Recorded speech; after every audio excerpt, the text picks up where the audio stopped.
No Salmo 121, o salmista disse: elevo os meus olhos para os montes, de onde me virá o socorro? O meu socorro vem do Senhor, que fez os céus e a terra. Onde está o seu socorro? Em você mesmo? No seu dinheiro? Na sua profissão?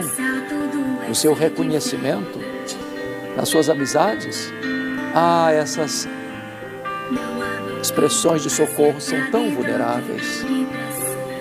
É hora de você olhar para cima, de olhar para Deus e encontrar nele o seu verdadeiro refúgio, aquele que pode livrar a sua alma da morte, aquele que pode livrar os seus pés da queda, aquele que pode livrar os seus olhos das lágrimas, aquele que pode segurar você firme em sua mão e conduzir você em triunfo.